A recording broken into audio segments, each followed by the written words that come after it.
Musim gugur telah tiba, panen sudah usai, persediaan makanan telah diawetkan dan disimpan rapi. Kebun pun kini nampak lengang. Tapi benarkah demikian?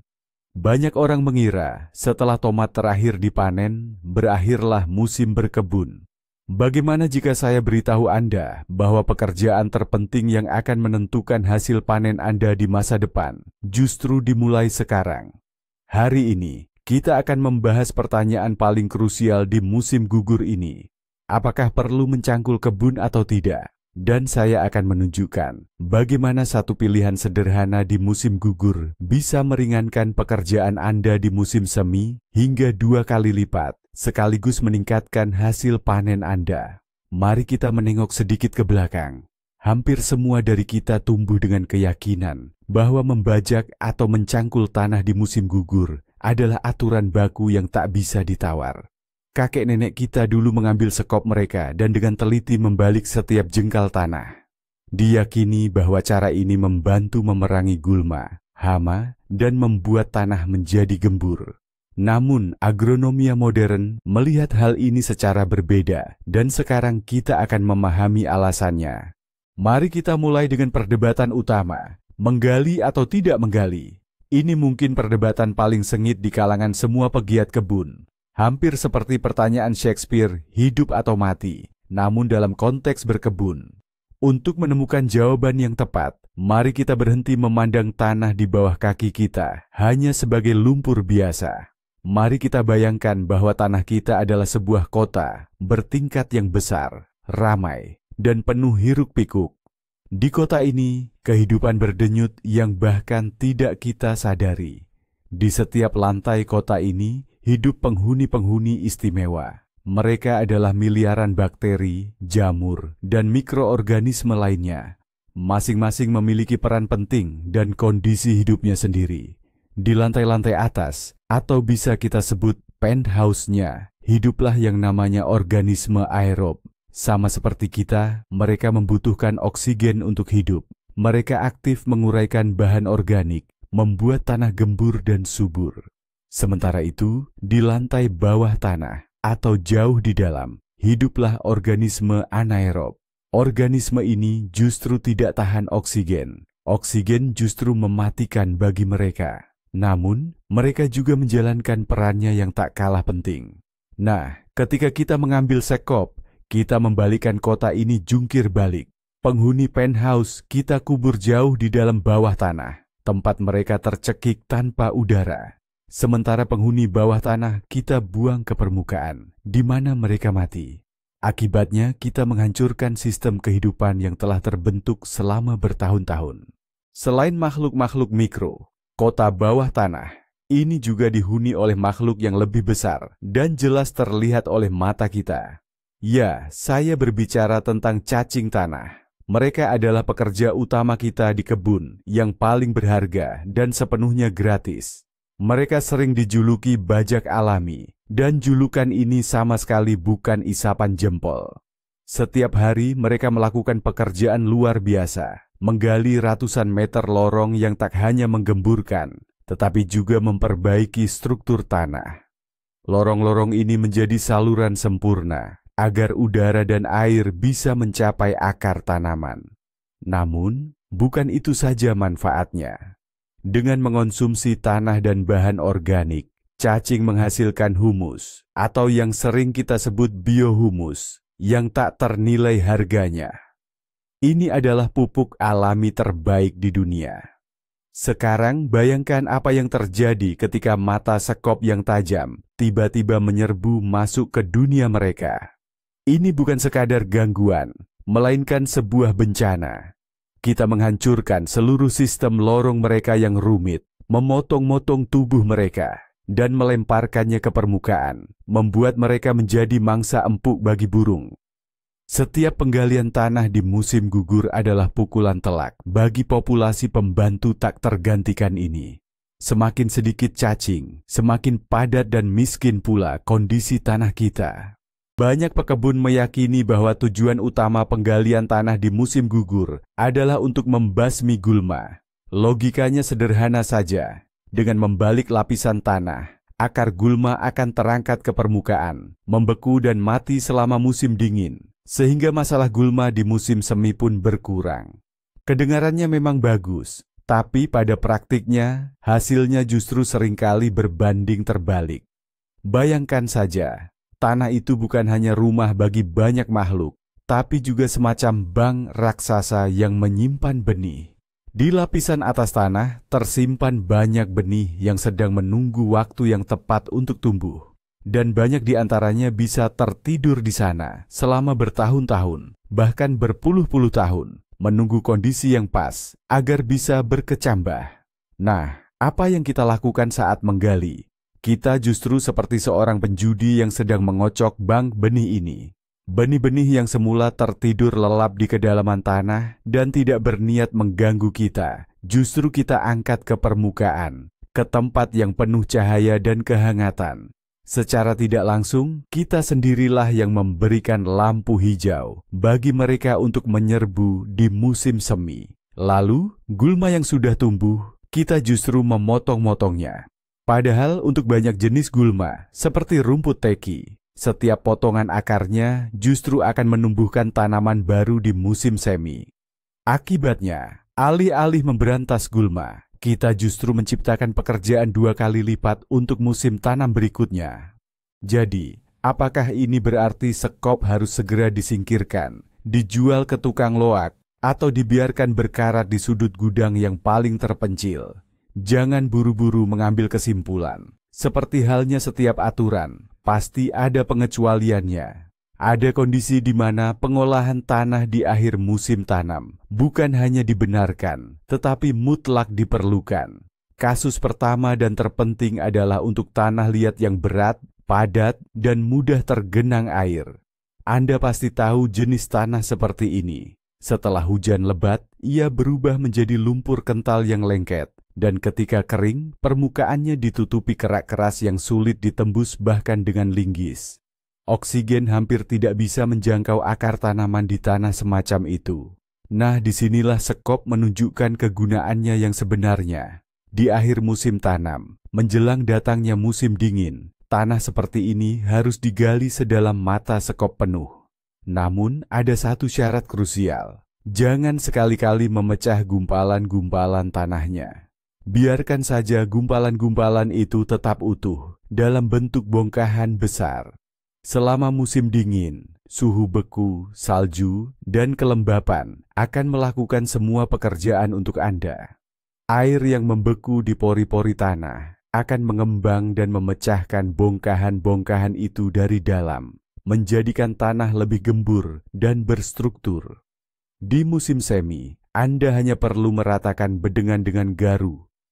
Kasus kedua di mana pengolahan tanah yang dalam mutlak diperlukan adalah saat menggarap lahan yang belum pernah diolah atau lahan perawan. Jika Anda mendapatkan sebidang tanah baru yang selama bertahun-tahun tidak diolah dan tertutup rapat oleh lapisan rumput tebal dari gulma menahun, maka sayangnya pengolahan tanah dangkal saja tidak akan cukup. Sistem akar gulma seperti rumput gerinting, gulma menjalar, atau jenis gulma menahun lainnya yang berakar kuat, begitu padat dan saling berjalin, membentuk karpet yang solid. Untuk menyingkirkannya dan menyiapkan tanah bagi tanaman budidaya, intervensi serius mutlak diperlukan. Disinilah penggalian tanah secara mendalam pada musim gugur, sedalam 2 mata sekop, dengan pembersihan akar-akar secara menyeluruh, dan pembalikan gumpalan tanah dengan bagian rumput menghadap ke bawah, menjadi langkah yang tak terhindarkan. Ya, ini memang pekerjaan berat, dan ya, tindakan ini memang akan mengganggu struktur tanah. Namun, dalam situasi ini adalah langkah terpaksa yang akan menjadi fondasi penting bagi kebun atau lahan pertanian Anda di masa depan. Pada tahun-tahun berikutnya, ketika tanah sudah menjadi lebih subur dan terkelola dengan baik, barulah kita bisa dan harus beralih ke metode pengolahan yang lebih ramah tanah. Namun, untuk permulaan, tanpa sekop atau cangkul, sayangnya tidak ada jalan lain. Jadi, jika tanah Anda bukan tanah yang baru dibuka atau tanah liat yang berat, kita bisa sisihkan dulu sekop. Namun, ini tidak berarti bedengan harus dibiarkan begitu saja. Tanah sudah memadat selama musim ini dan perlu digemburkan. Disinilah saatnya memperkenalkan alat-alat andalan baru kita. Garpu kebun dan cangkul datar Fokin. Alat-alat ini memungkinkan kita melakukan pengolahan tanah yang dangkal dan ringan. Apa intinya? Kita tidak membalik lapisan tanah. Tugas kita hanyalah menggemburkan lapisan atas sedalam 5 hingga 10 cm.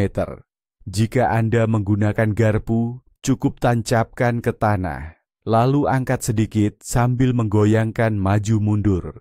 Gumpalan tanah akan terangkat dan terurai, namun lapisan-lapisan tanah tidak akan tercampur. Jika Anda memiliki cangkul datar, tugasnya menjadi lebih mudah lagi.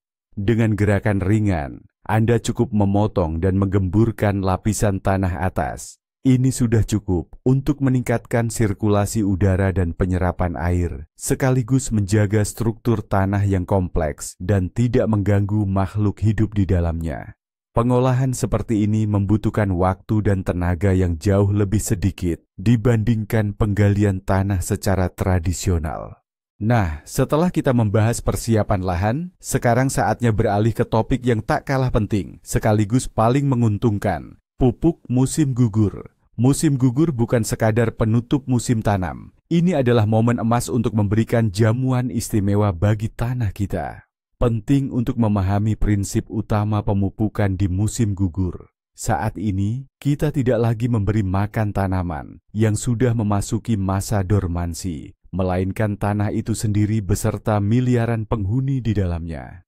Kita sedang membangun semacam gudang makanan bagi mereka untuk melewati musim dingin yang panjang. Selama bulan-bulan yang lebih dingin tersebut, mikroorganisme dan cacing tanah akan bekerja perlahan mengurai semua bahan organik yang kita berikan. Hasilnya, pada musim semi, tepat saat penanaman, tanah akan siap dengan nutrisi yang mudah diserap dan seimbang bagi pertumbuhan tanaman muda.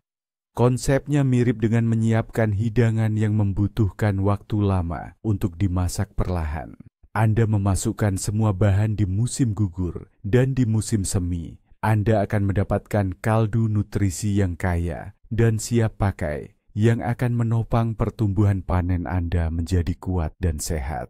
Oleh karena itu, persiapan dan pemupukan lahan di musim gugur adalah investasi paling krusial untuk keberhasilan panen di masa mendatang. Lalu, apa yang akan kita berikan pada tanah kita ini? Langkah praktis pertama, dan yang terpenting dalam menu perawatan tanah di musim gugur ini, adalah pupuk organik. Pilihan terbaik untuk musim gugur adalah kompos yang sudah matang sempurna, atau pupuk kandang yang sudah benar-benar terurai. Yang lebih tepat kita sebut humus. Penting untuk diingat, jangan sekali-kali memberikan pupuk kandang segar di musim gugur. Pupuk kandang segar mengandung terlalu banyak nitrogen agresif dalam bentuk amonia yang bisa membakar akar tanaman yang mungkin masih tertinggal di tanah. Tak hanya itu, pupuk segar juga sering membawa benih gulma dan mikroorganisme penyebab penyakit. Nah, beda halnya dengan kompos atau humus. Mereka adalah nutrisi yang sudah matang, seimbang, dan aman bagi tanah. Bukan tanpa alasan kompos dijuluki emas hitam bagi para pekebun. Ia tak hanya memberi asupan nutrisi, tapi juga memperbaiki struktur tanah secara signifikan, membuatnya lebih gembur, lebih baik dalam menahan kelembapan, dan secara keseluruhan lebih hidup. Cara pengaplikasiannya sangat mudah. Kita cukup menyebarkannya secara merata di permukaan bedengan dengan ketebalan beberapa sentimeter, sekitar 1 ember per meter persegi. Mengapa kita memilih cara ini? Dengan menebarkan bahan organik di permukaan tanah, kita menciptakan kondisi yang sempurna bagi para pasukan bawah tanah kita. Bayangkan saja, kita sedang menghidangkan pesta makanan lezat untuk mereka. Selama berbulan-bulan ke depan, cacing tanah dan mikroorganisme akan berpesta pora. Mereka akan naik dari kedalaman, membawa partikel-partikel kompos ke sarang mereka, dan mengolahnya di sana. Dengan begitu, Mereka sendiri, tanpa campur tangan kita, akan mencampur pupuk dengan tanah, melakukannya dengan cara yang paling alami dan paling benar. Mereka akan memperkaya tanah dengan humus, menciptakan struktur tanah yang gembur, remah dan berpori, persis seperti yang sangat disukai akar tanaman. Menjelang musim tanam, tanah di bedengan seperti ini akan terasa seperti bulu, sangat gembur, berwarna gelap, dan berbau segar seperti tanah hutan. Anda tidak perlu lagi mencangkulnya untuk memasukkan pupuk. Alam akan melakukan semuanya untuk Anda, dan hasilnya jauh lebih baik serta lebih efisien daripada pekerjaan mencangkul apapun. Inilah prinsip utama dari pertanian bijak. Jangan mengganggu, melainkan membantu alam bekerja. Nah, sekarang giliran pupuk mineral. Pupuk organik memang bagus, tapi terkadang tanah butuh asupan tambahan berupa unsur-unsur spesifik. Saat musim gugur, bintang utama atau unsur penting yang kita butuhkan adalah fosfor dan kalium. Ingat baik-baik pasangan ini, fosfor dan kalium. Ini adalah fondasi utama pemupukan di musim gugur. Mari kita bedah, apa saja peran pentingnya. Fosfor pertama-tama berperan dalam energi dan pembentukan akar. Ia merangsang pertumbuhan sistem perakaran yang kuat dan sehat, sehingga di musim semi tanaman bisa cepat tumbuh dan menyerap nutrisi dengan efisien. Sedangkan kalium fokusnya pada imunitas dan ketahanan terhadap cuaca dingin. Unsur ini membantu tanaman bersiap menghadapi musim dingin, meningkatkan daya tahan mereka terhadap penyakit dan kondisi stres. Bisa diibaratkan, fosfor itu membangun fondasi kuat untuk pertumbuhan tanaman di masa depan, sedangkan kalium melindunginya seperti jaket hangat dan memberinya nutrisi penting untuk daya tahan. Maka dari itu, pemberian unsur-unsur ini di musim gugur sangat krusial, terutama untuk tanaman tahunan atau tanaman keras seperti semak buah beri, stroberi, atau pohon buah. Namun, ada satu unsur yang sama sekali tidak boleh ada di bedengan kebun Anda saat musim gugur, nitrogen. Nitrogen adalah unsur pemicu pertumbuhan. Ia mendorong pertumbuhan subur daun dan batang. Di musim semi dan awal musim panas, kita sangat membutuhkannya. Tetapi di musim gugur, ia berubah menjadi musuh nomor satu. Jika kita memberikan pupuk nitrogen sebelum musim dingin tiba, kita akan memicu pertumbuhan yang tidak tepat waktu. Tanaman, terutama tanaman keras, bukannya bersiap memasuki masa dormansi, malah akan mulai mengeluarkan tunas-tunas muda. Tunas-tunas yang lembut ini tidak akan sempat matang dan menguat sebelum datangnya embun beku, dan pada akhirnya akan mati, sekaligus melemahkan seluruh tanaman. Ini ibarat memberi anak minuman berenergi sesaat sebelum tidur. Oleh karena itu, ingatlah aturan sederhana ini. Di musim gugur, fosfor dan kalium. Di musim semi, nitrogen. Bacalah dengan cermat komposisi pupuk majemuk pada kemasan.